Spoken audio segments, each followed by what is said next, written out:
Ya, baiklah. Bismillahirrahmanirrahim. Alhamdulillah, akhirnya kita sampai sudah pada materi kita yang ketiga. Jadi materi kita yang ketiga itu adalah ini, yaitu pemerintahan Republik Batav, atau dalam bahasa Belanda dikenal juga dengan nama Batavse Republik, dan untuk dalam bahasa Indonesia biasa dikenal dengan nama Republik Batavia. Jadi mari bersama-sama kita pelajari apa dan bagaimana Republik Batavia itu. Jadi secara garis besar kita akan bahas hal-hal ini nantinya, dari terbentuknya Republik Batavia sampai Jansen dan akhir dari pemerintahan Republik Batav. Jadi inilah materi kita yang ketiga, pemerintahan Republik Batav, atau dalam bahasa Belanda dikenal dengan nama Batavse Republik atau Republik Batavia, orang-orang Indonesia menyebutnya. Oke, jadi ini adalah lambang dari pemerintahan Republik Batav. Ini adalah bendera Belanda, merah putih biru dengan sedikit sentuhan seperti ini di atasnya. Ini adalah sebenarnya adalah lambang kelautan dari pemerintahan Republik Batav saat itu.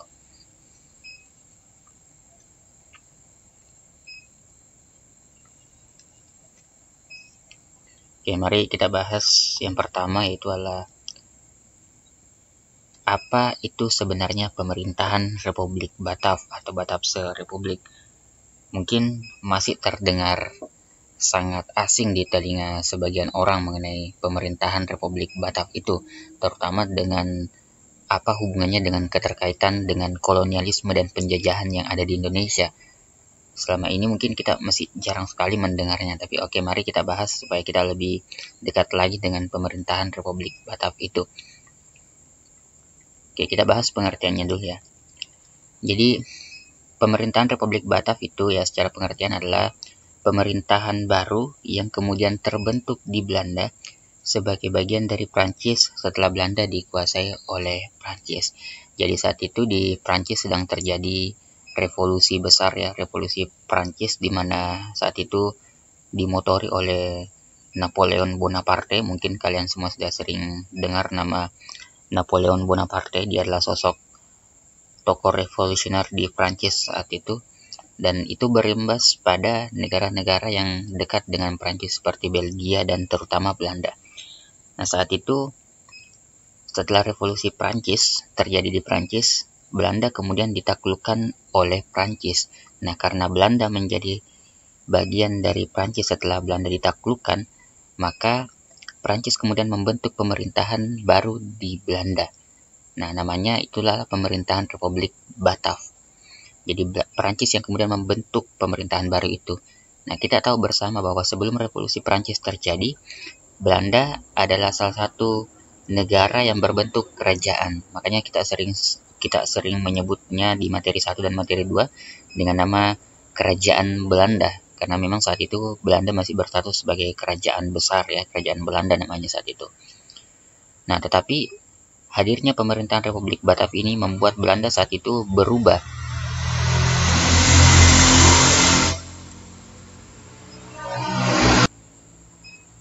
dari yang tadinya adalah negara berstatus kerajaan, kemudian berubah menjadi negara republik. Nah, dengan nama Republik Batavia di bawah naungan Prancis, karena Belanda saat itu ditaklukkan oleh Prancis. Nah, ini adalah pengertian pemerintahan Republik Batav. Kalau kita mau lihat pengertiannya dulu, sehingga nanti mungkin kita tidak bertanya-tanya lagi, apa sih sebenarnya itu pemerintahan Republik Batav, kenapa kedengaran asing. Jadi sekali lagi saya ulangi, pemerintahan Republik Batav adalah pemerintahan baru yang kemudian terbentuk di Belanda, karena Belanda saat itu sudah ditaklukkan oleh Prancis dan Belanda berubah statusnya dari kerajaan menjadi pemerintahan republik.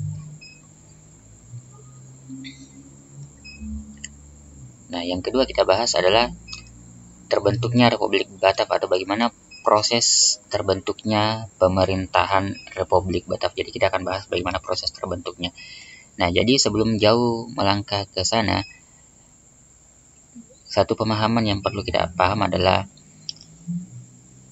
apapun yang terjadi di negeri induk itu akan berpengaruh di negeri jajahan nantinya. Jadi misalnya terjadi krisis ekonomi di Belanda, maka negeri-negeri yang dijajah Belanda seperti Nusantara atau Indonesia saat itu juga akan terpengaruh, itu juga akan berdampak. Mungkin dampaknya adalah Belanda akan semakin menguras habis sumber daya alamnya Nusantara saat itu, karena mereka butuh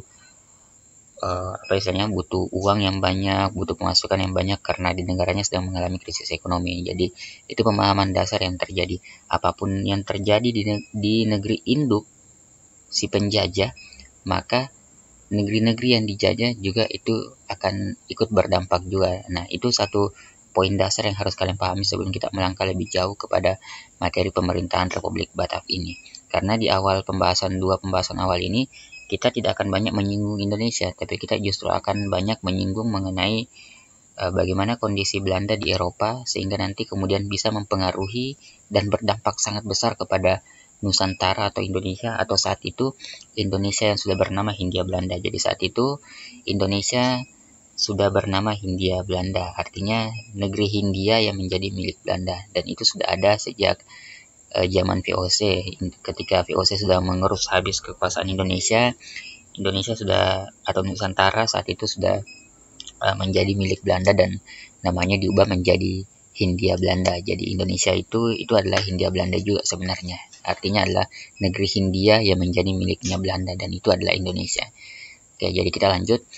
Bagaimana kemudian proses terbentuknya pemerintahan Republik Batak. Jadi pemerintahan Republik Batak ini terbentuk di Amsterdam, Belanda ya. Nah, semua berawal di tahun 1795 ketika terjadi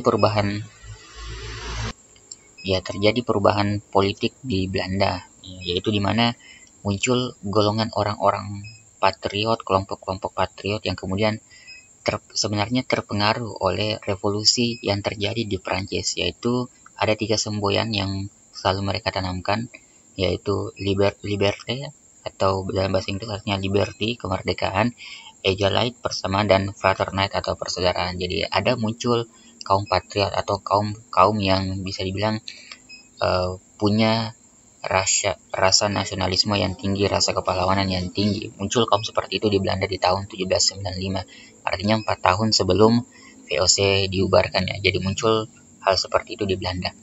Nah, selanjutnya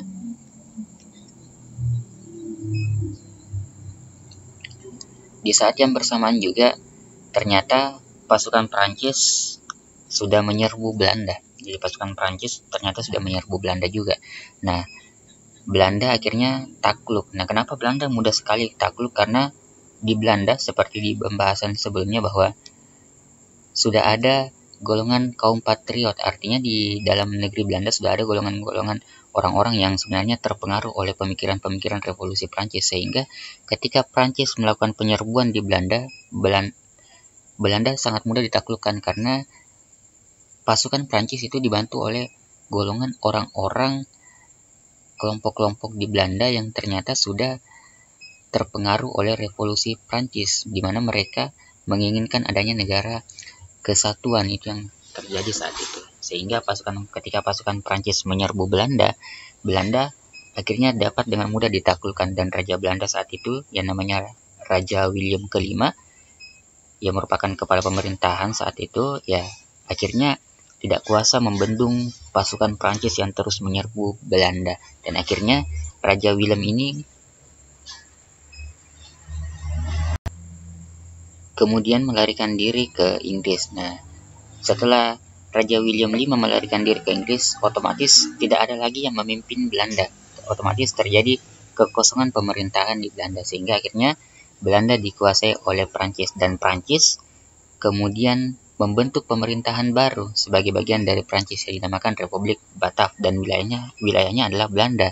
Jadi Belanda yang tadinya berstatus sebagai kerajaan itu kemudian diubah oleh Prancis setelah Prancis menaklukkan Belanda dan bahkan berhasil membuat Raja William V melarikan diri ke Inggris. Prancis kemudian membentuk pemerintahan baru di sana. Nah, dengan nama Republik Batak, atau dalam bahasa Belanda, Batavse Republik. Ya, jadi Prancis saat itu, revolusi Prancis saat itu yang dimotori oleh Napoleon Bonaparte, kemudian membentuk pemerintahan baru di Belanda dengan nama Republik Batak. Nah, pemerintahan Republik Batak di Belanda ini itu kemudian dipimpin oleh adik dari Napoleon Bonaparte, yaitu adalah Louis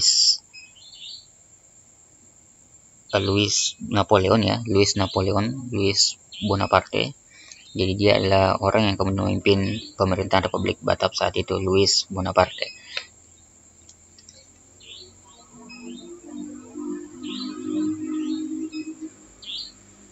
Nah, setelah itu apa yang terjadi?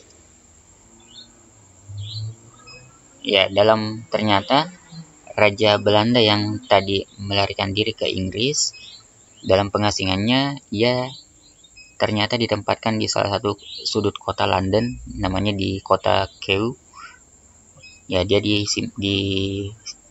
diberikan suatu tempat oleh pemerintah Inggris. Dia disambut dengan baik oleh pemerintah Inggris ketika dia melakukan pengasingan, karena memang Inggris saat itu sedang menjalin hubungan juga yang baik dengan Belanda dan mencoba juga untuk menaklukkan Prancis, yang saat itu Prancis mencoba untuk melakukan invasi ke beberapa daerah di Eropa, salah satunya adalah Belanda dan Inggris.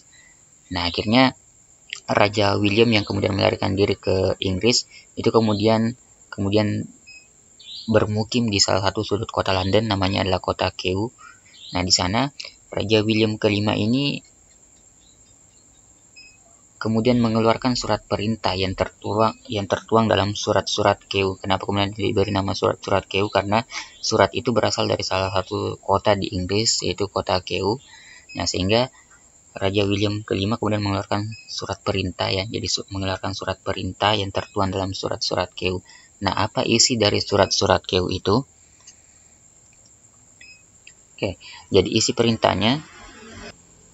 Nah, jadi isi perintah dalam surat Kew itu adalah agar para penguasa di negeri jajahan Belanda tidak menyerahkan wilayahnya kepada Perancis, tetapi kepada Inggris. Jadi isi perintahnya adalah agar para penguasa di negeri jajahan Belanda, termasuk Nusantara, termasuk Indonesia ataupun Hindia Belanda saat itu, agar menyerahkan wilayahnya kepada Inggris, bukan Perancis. Nah, kenapa harus Inggris? Karena saat itu Raja William V sedang diamankan atau sedang bersembunyi di Inggris atau sedang melarikan diri ke Inggris, sehingga Raja William kelima sedang mengadakan istilahnya kerjasama dengan Inggris, sehingga nantinya wilayah-wilayah jajahan Belanda di Indonesia ataupun Hindia Belanda itu bisa aman dan diserahkan kepada Inggris, bukan kepada Prancis. Karena saat itu Prancis juga sudah berusaha untuk menguasai daerah-daerah yang menjadi jajahan Belanda. Seperti yang dikatakan di awal bahwa apapun yang terjadi di negeri induk itu akan berpengaruh di negeri jajahan. Jadi ketika Belanda sudah dikuasai oleh Prancis, maka seluruh negeri jajahannya Belanda itu juga nantinya akan menjadi milik Prancis. Nah, untuk menghindari hal tersebut, Raja Belanda saat itu, Raja William V, melalui surat Q-nya, surat Q, ya, itu kemudian bergerak cepat dengan cara mengeluarkan surat perintah agar para penguasa-penguasa di negeri jajahannya Belanda, termasuk Hindia Belanda saat itu atau Indonesia, harus menyerahkannya kepada Inggris, bukan kepada Prancis. Nah, karena Raja William itu sudah mengadakan kerjasama dengan Inggris untuk mengamankan jajahan-jajahannya Belanda. Nah, atas surat tersebut, ya, kemudian pihak Inggris bergerak dengan cepat. Nah, mereka mengambil alih daerah-daerah jajahan Belanda di wilayah Hindia Belanda. Salah satunya itu adalah ini di kota Padang, ya. Jadi kota Padang itu sudah dikuasai oleh Belanda sejak oleh Inggris maksudnya sejak tahun 1795, sesaat setelah surat Q itu dikeluarkan. Nah, kemudian tidak lama setelah itu kota Ambon dan juga Banda Neira di tahun 1796 juga berhasil dikuasai oleh Inggris, dan bahkan Inggris memperkuat armada lautnya dengan melakukan blokade ke Batavia, karena melakukan blokade laut di Batavia, karena Batavia ada di sana kita tahu di sana ada pelabuhan Sunda Kelapa, salah satu pelabuhan besar saat itu yang biasa disinggahi kapal-kapal besar. Nah, akhirnya Inggris melakukan blokade laut di sana dengan melarang bangsa-bangsa lain untuk melakukan pelayaran ke Batavia saat itu.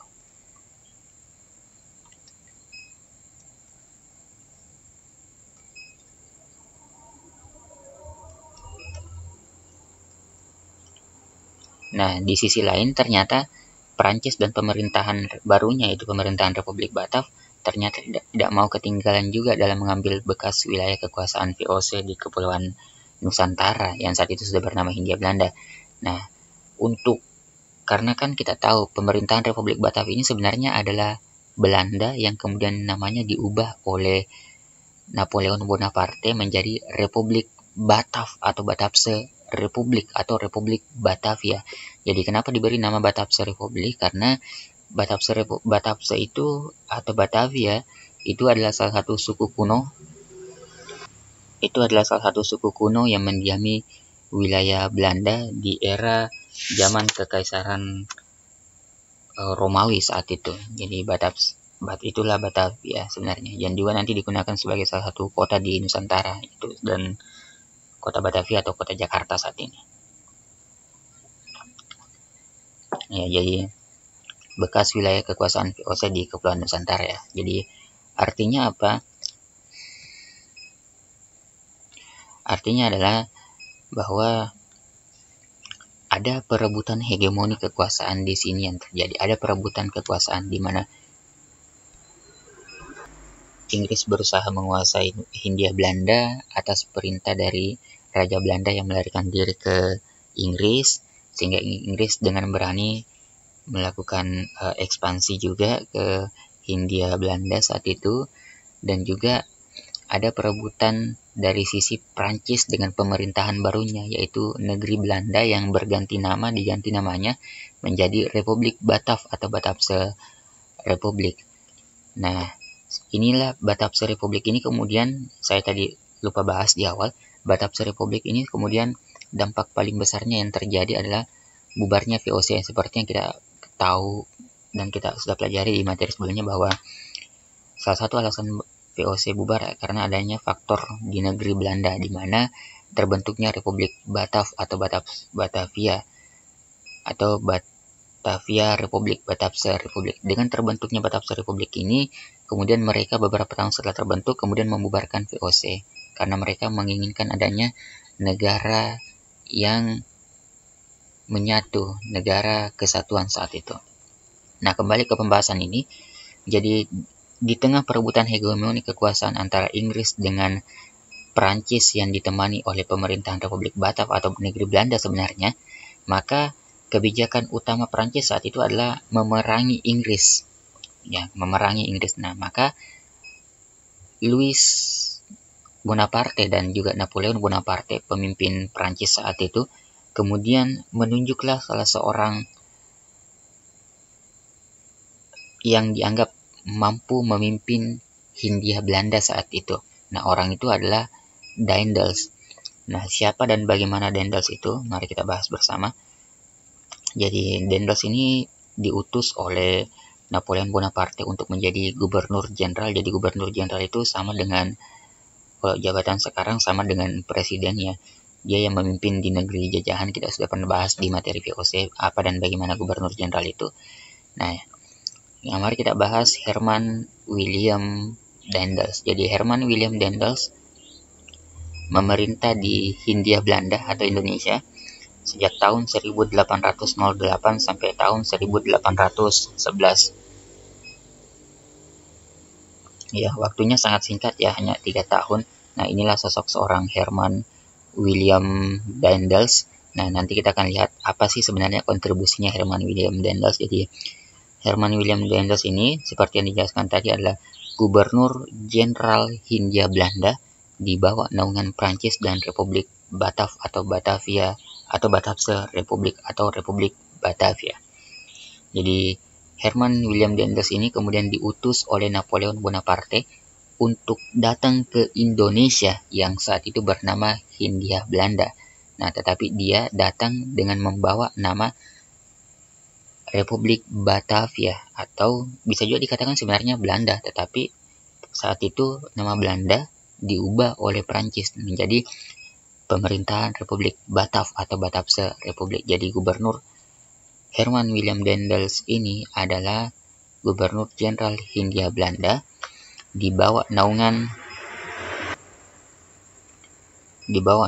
Prancis dan pemerintahan Republik Batav atau saat itu Belanda sebenarnya. Tetapi karena saat itu Belanda sedang diambil alih oleh Prancis, maka namanya menjadi Republik Batav atau Batavse Republik. Apa sebenarnya tujuannya Herman William Daendels? Nah, apa tujuan dan tugasnya Daendels? Jadi kita bahas bersama. Jadi tugas Daendels di Hindia Belanda atau Indonesia saat itu, nah kita sudah bahas masuk ke wilayah Indonesia ya. Tadi dua pembahasan sebelumnya kita membahas kondisi di Eropa yang ternyata berdampak juga di negeri jajahannya Belanda, yaitu Indonesia. Nah, sekarang kita sudah masuk ke wilayah Indonesia atau saat itu dikenal dengan nama Hindia Belanda.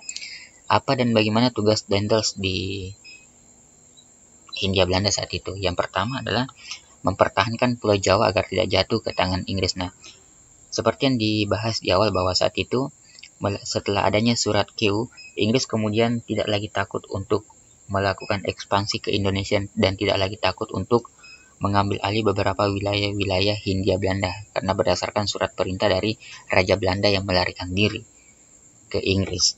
Nah, dan karena itulah tugasnya Daendels adalah berusaha untuk mempertahankan Pulau Jawa agar tidak jatuh ke tangan Inggris, karena Pulau Jawa saat itu adalah pusat pemerintahan di era kolonial Belanda, sehingga akan sangat rugi jika Pulau Jawa jatuh ke tangan Inggris.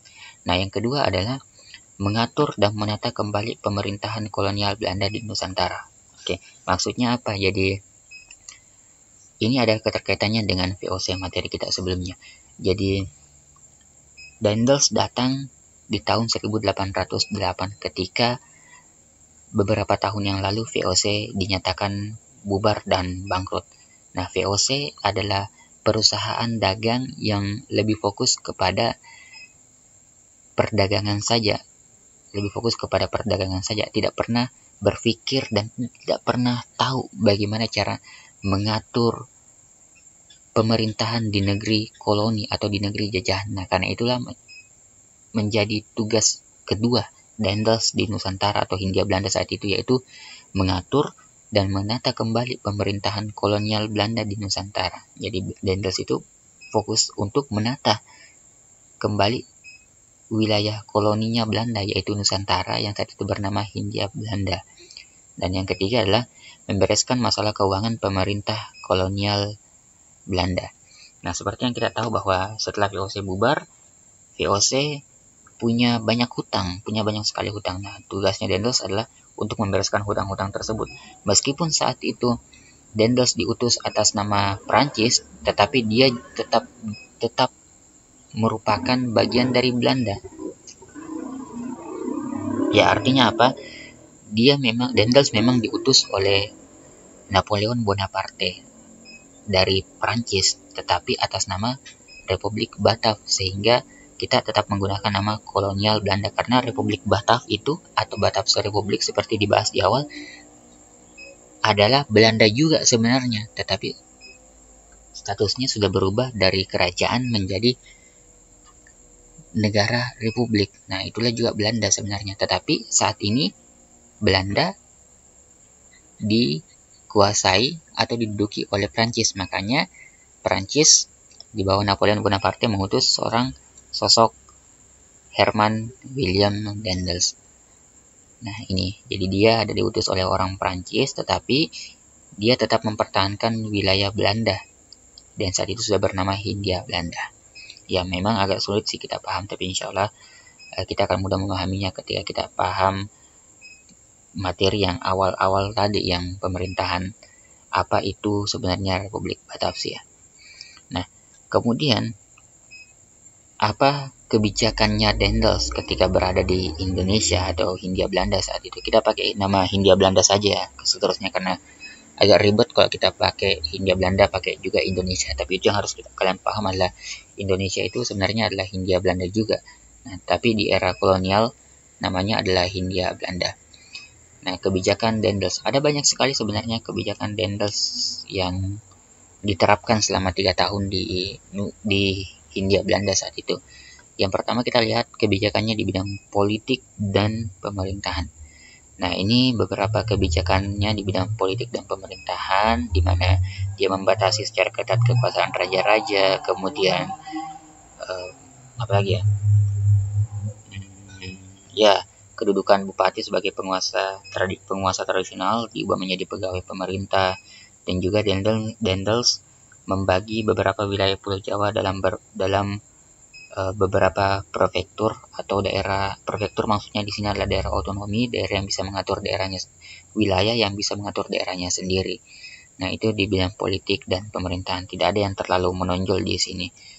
Nah, selanjutnya kita bahas mengenai di bidang peradilan. Nah, di bidang peradilan, nah seperti ini.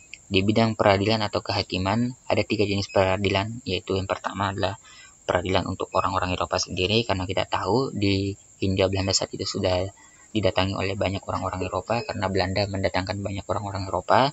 Kemudian orang-orang timur asing, artinya orang-orang yang datang ke Hindia Belanda tetapi di luar Hindia Belanda, contohnya dari Jepang, Cina, Australia, ya, kemudian Myanmar dan sebagainya. Itu semua lain mas dengan timur asing. Dan kemudian yang terakhir adalah peradilan untuk orang-orang pribumi atau orang-orang asli Hindia Belanda atau asli Nusantara.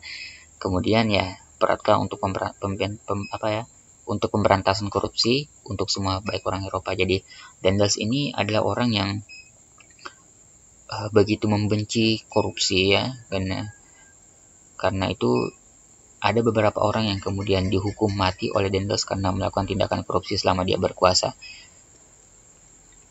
Nah, kemudian yang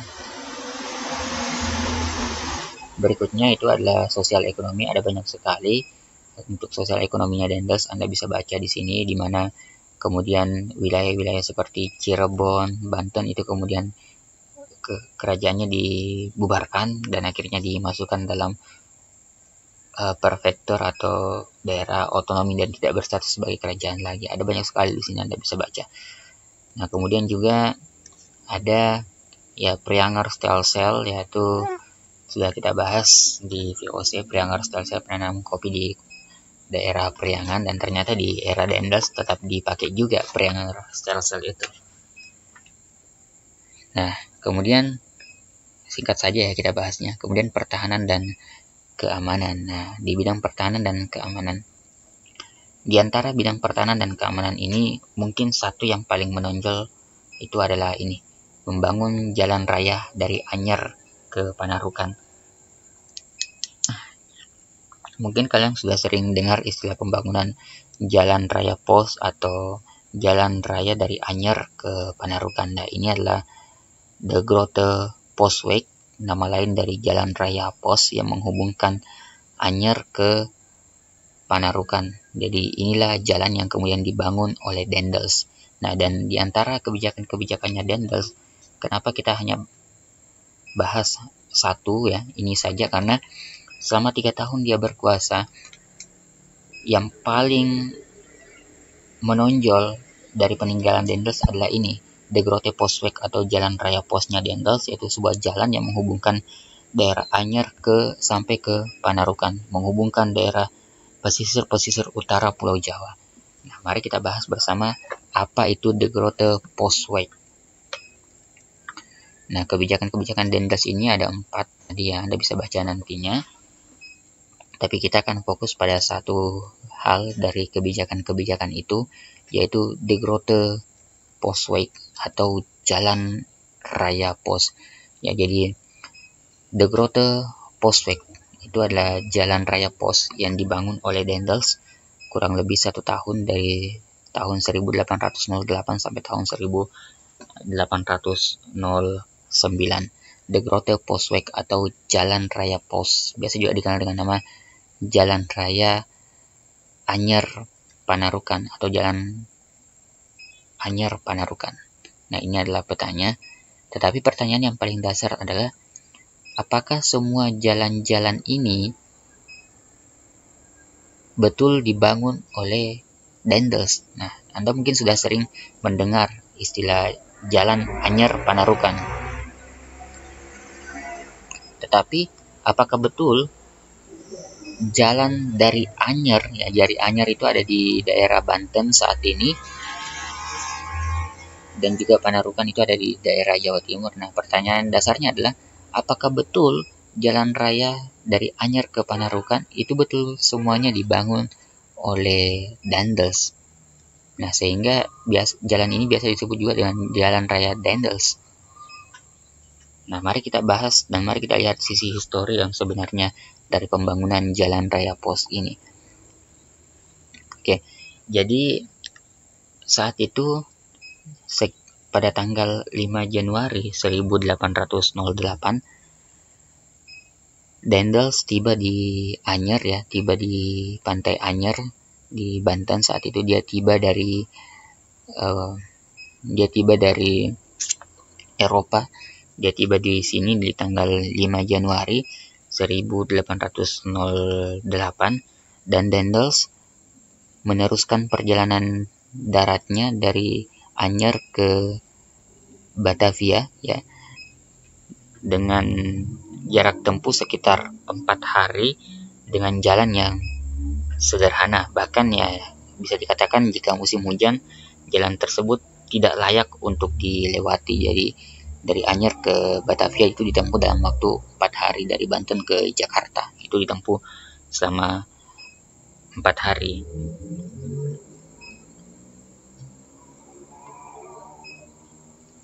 Nah, kemudian dari Batavia, Dendels melanjutkan perjalanan ke Buitenzorg. Jadi Buitenzorg itu sekarang adalah Bogor. Nah, jadi Dendels melanjutkan perjalanan dari Batavia ke Buitenzorg.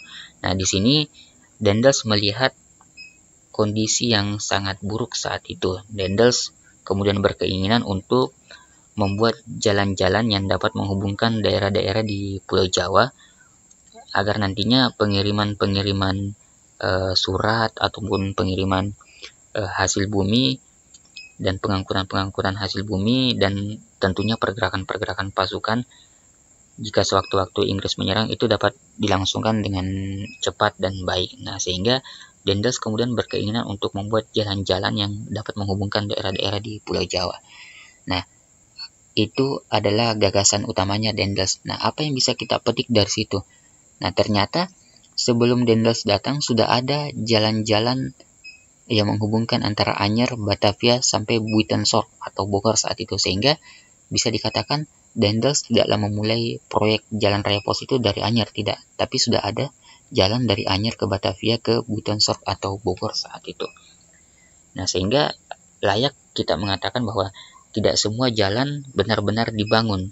Nah, sebenarnya sudah ada beberapa ruas-ruas jalan yang sudah ada, hanya diperbaiki saja, hanya diperkeras saja, sehingga ketika di musim hujan tiba itu tidak jadi masalah lagi, dan tentunya diperlebar untuk memangkas waktu tempuhnya. Jadi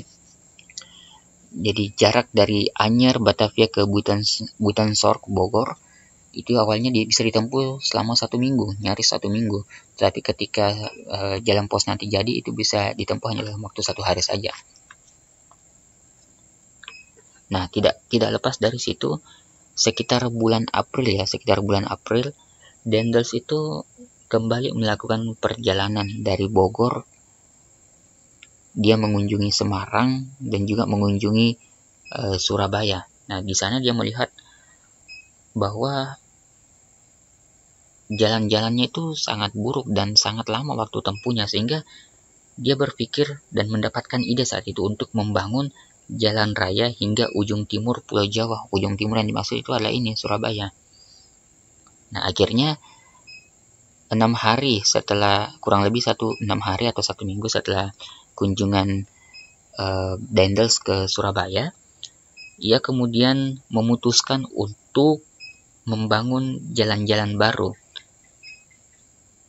Dia memutuskan untuk membangun jalan-jalan baru dari Buitenzorg ke Cianjur, kemudian dilanjutkan ke Bandung, Sumedang, dan Cirebon.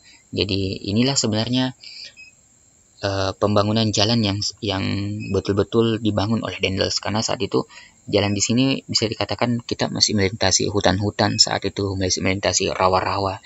Jadi inilah sebenarnya jalan yang betul-betul dibuat oleh Dendels dari Buitenzorg atau Bogor ke Cianjur, kemudian ke Bandung, Sumedang, Cirebon, sehingga nantinya daerah Buitenzorg atau Bogor itu bisa terhubung ke Cianjur, ke Bandung juga terhubung, ke Sumedang juga terhubung, dan juga ke Cirebon itu bisa terhubung. Nah, di sini jalan raya pos yang dibangun ya, di sini kita sudah mulai masuk pembangunan jalan raya pos. Itu melewati daerah Priangan, di sini ya. Anda tentu masih ingat kan, daerah Priangan, daerah yang ditempati untuk menanam kopi. Nah, disengaja dilewati daerah Priangan agar nantinya pengangkutan hasil kopi itu dapat dipercepat menuju kota-kota pelabuhan, entah itu Cirebon atau kota pelabuhan di Batavia, sehingga nanti bisa cepat. Nah, makanya melewati Priangan di situ. Nah, jadi sebenarnya sudah ada jalan dari Anyer, Batavia ke Buitenzorg atau Bogor. Nah, Dendels hanya tinggal mempolesnya saja sehingga nampak lebih bagus, nampak lebih luas lagi. Nah, jalan sesungguhnya yang dibangun oleh Dendels adalah jalan dari sini. Jalan baru yang dibuat oleh Dendels adalah jalannya seperti ini ya. Jalannya seperti ini, setapak-setapak seperti ini, tapi lebih luas lagi. Jalannya itu adalah jalan dari Buitenzorg atau Bogor ke Cirebon. Nah, ini adalah tahap pertama pembangunan jalan raya, itu jalan rayanya Dendels. Nah, bagaimana kemudian bagaimana kemudian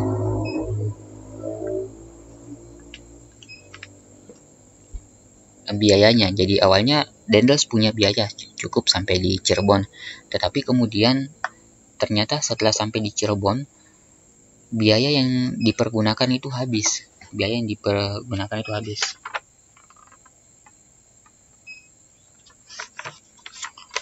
Nah, sehingga kemudian Dendels mengumpulkan para bupati-bupati dari Tegal, Semarang, Tuban, dan sebagainya, itu berkumpul di daerah Semarang dan mengatakan bahwa agar setiap bupati mengerahkan rakyatnya untuk membangun jalan raya ini untuk kepentingan rakyat itu sendiri.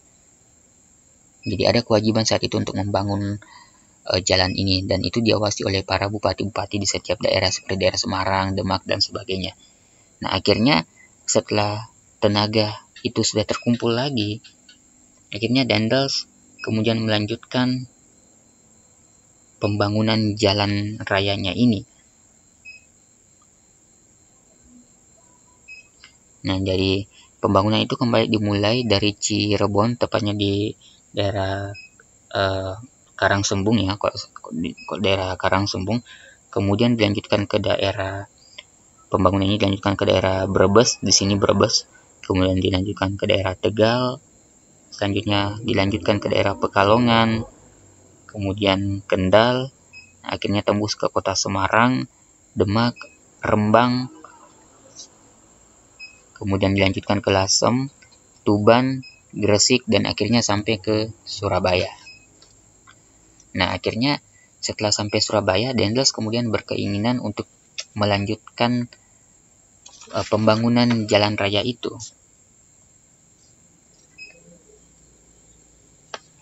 Nah, dia ingin melanjutkan pembangunan jalan raya itu ke daerah timur Pulau Jawa, karena ia melihat bahwa jalannya itu perlu istilahnya diperpanjang ke daerah timur, karena daerah timur itu, terutama daerah Panarukan ini, adalah daerah yang hasil buminya cukup potensial, terutama untuk masalah kopi, kemudian nila, dan juga teh, sehingga makanya Dendels melanjutkan pembangunannya dari Surabaya ke Pasuruan, Probolinggo, dan akhirnya sampai di Panarukan. Nah, kenapa kemudian harus berhenti di Panarukan? Karena Panarukan dianggap memiliki potensi akan sumber-sumber bumi yang melimpah seperti kopi di sana bisa ditanam, kemudian nila, teh juga bisa ditanam di sana.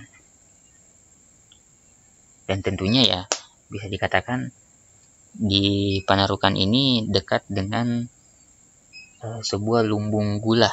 Ada lumbung gula memang yang sudah dibangun awalnya Belanda di sini, sehingga sangat baik untuk dibangun jalannya dari Surabaya ke Panarukan karena dekat dengan salah satu lumbung gula milik Belanda. dan juga tanah-tanah kosong masih banyak di sini sehingga nantinya bisa dimanfaatkan oleh Belanda. Nah, jadi apa sebenarnya tujuan utama pembangunan jalan rayanya Dendels ini dari Anyer ke Panarukan, meskipun kita tahu sebenarnya sudah ada beberapa jalan yang ada di beberapa daerah. Nah, hanya saja Dendels kemudian membuat jalan itu bisa lebih dekat lagi dengan cara melebarkan jalannya, kemudian mempermudah jalannya. Nah, apa tujuan dari pembangunan jalan rayanya Dendels ini?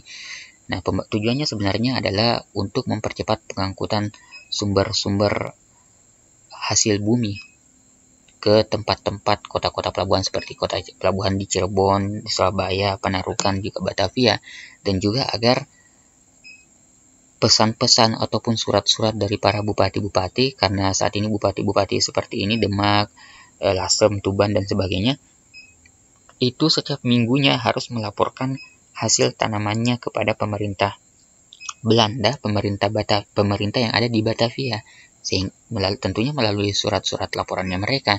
Nah, untuk mempercepat pengiriman surat-surat itu, ya maka dibangunlah jalan ini dengan nama De Grote Postweg, atau biasa dikenal dengan nama Jalan Raya Pos. Nah, kenapa kemudian diberi nama Jalan Raya Pos? Karena di setiap sepanjang 4,5 km itu dibangun pos seperti ini.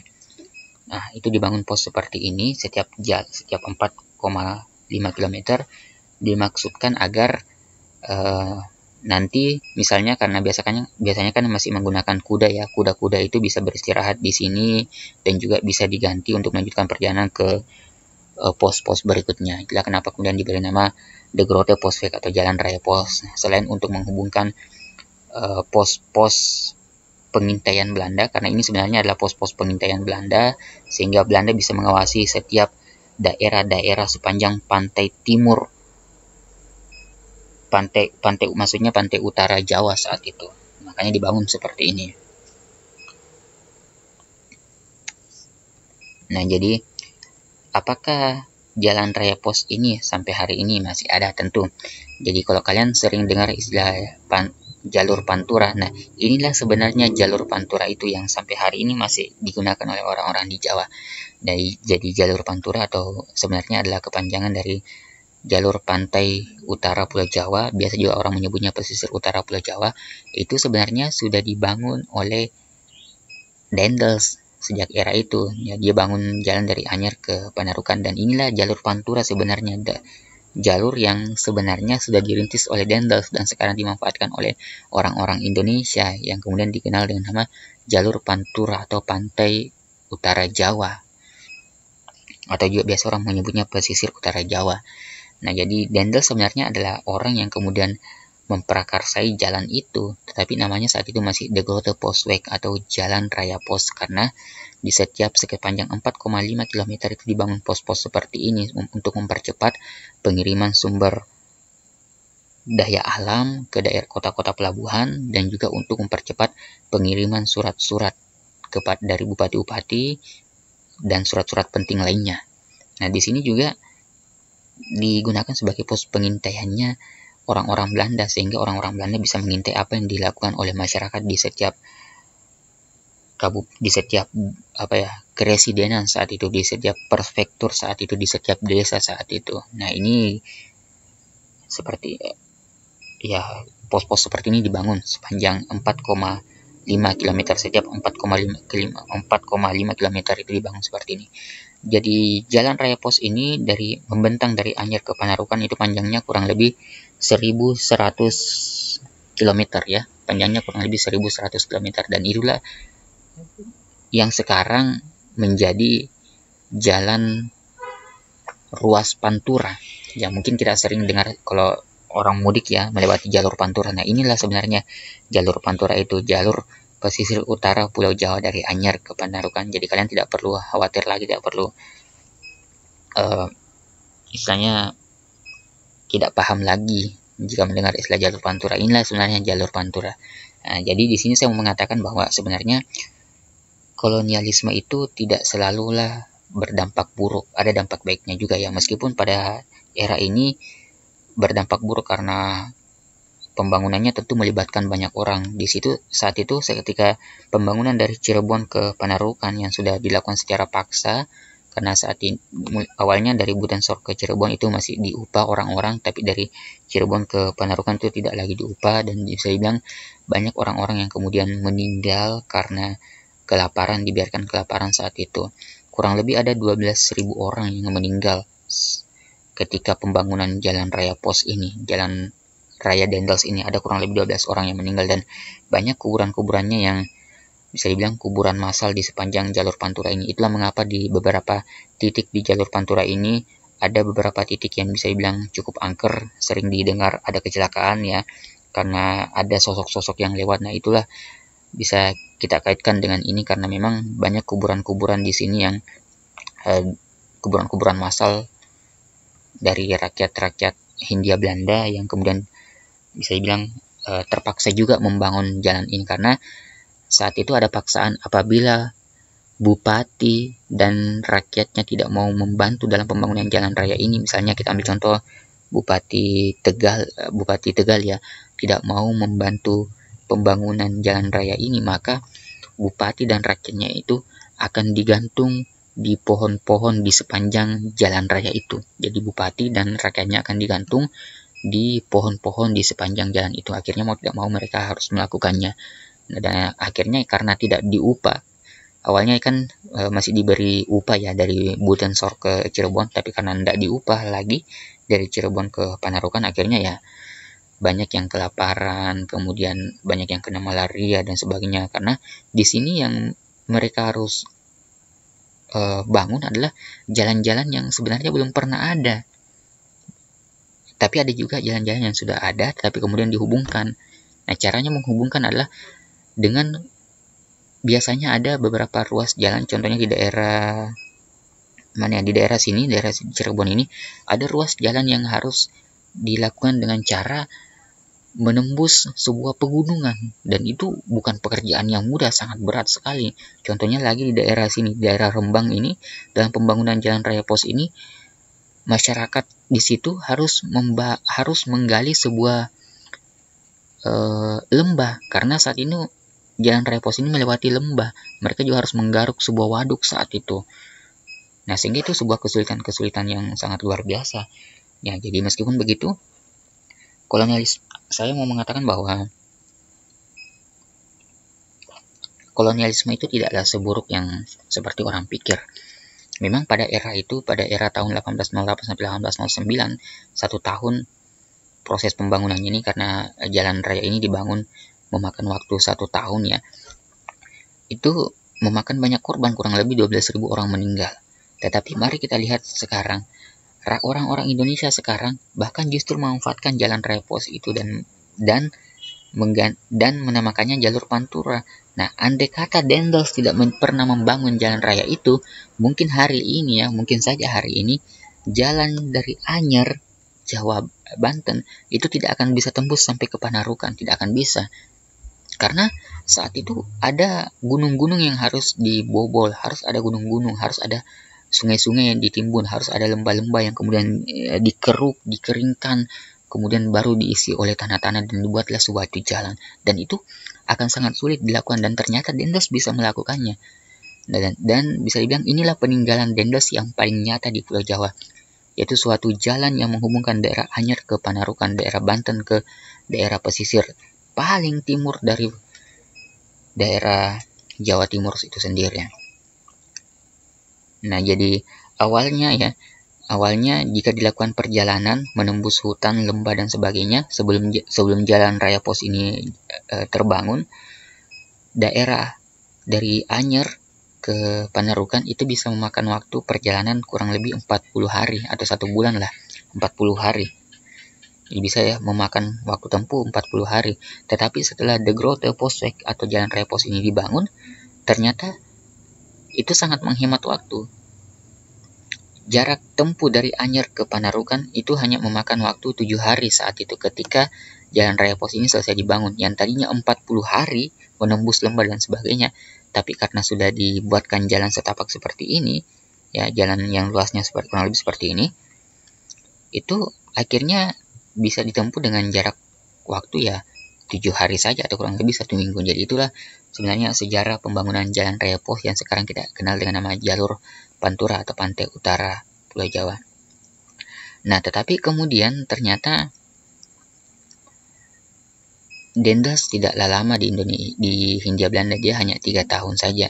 Dia kemudian dipanggil kembali untuk pulang ke negaranya dan diutus untuk bertugas di Rusia karena dia dianggap justru menyengsarakan rakyat di Hindia Belanda, terutama setelah pembangunan jalan raya pos, dan juga ternyata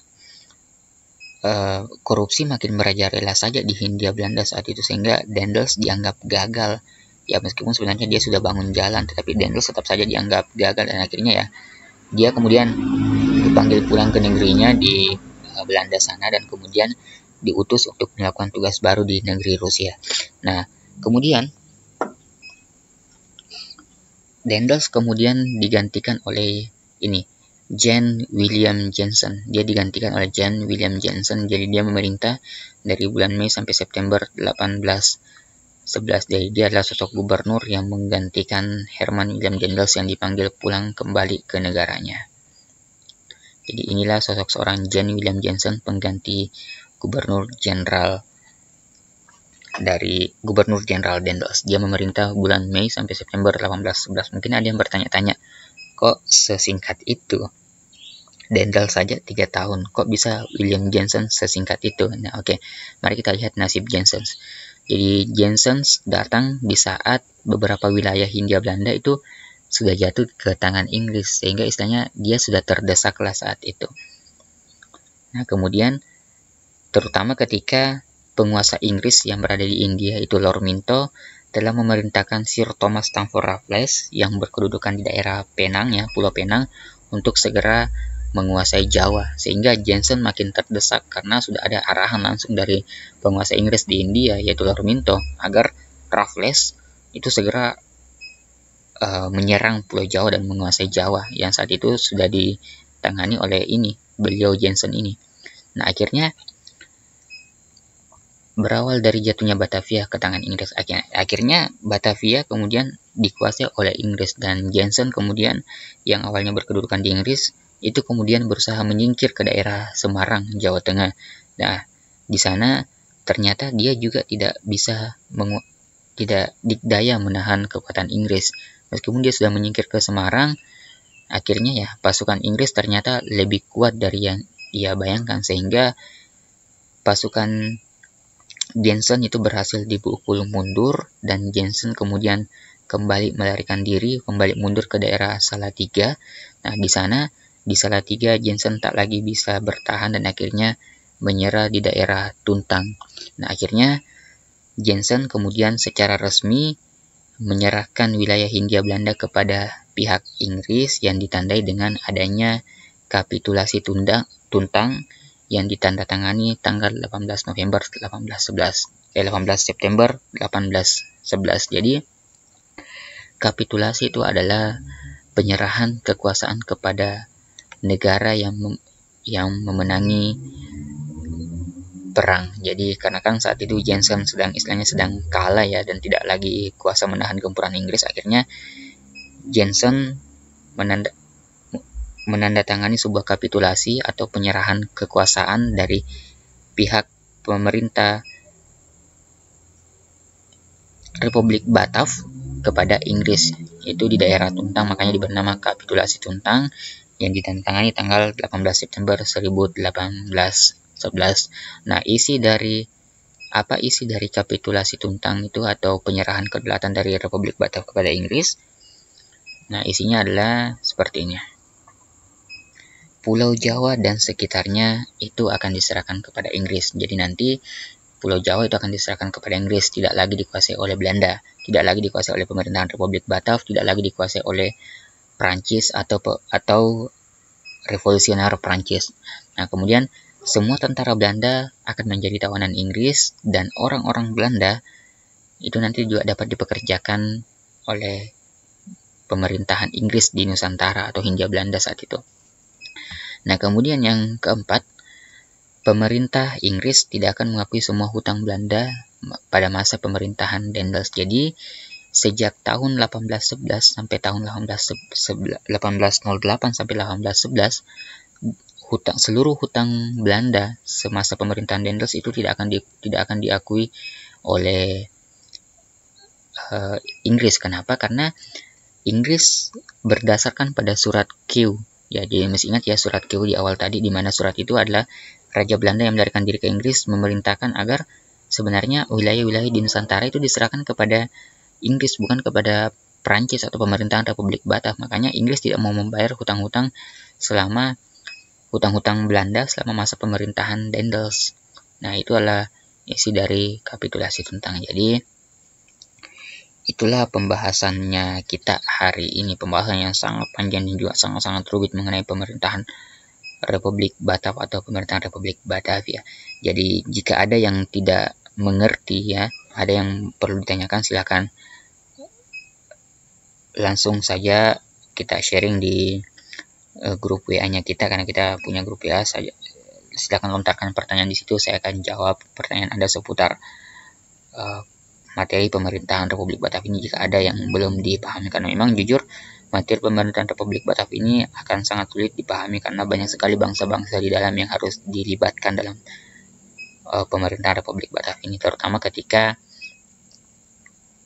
akhir ini dan juga terbentuknya Republik Batak, karena kita menyinggung Belanda, Inggris, bahkan kita menyinggung Revolusi Prancis. Jadi itulah pembahasan kita hari ini. Jadi sekian dulu untuk hari ini, nanti kita akan lanjutkan di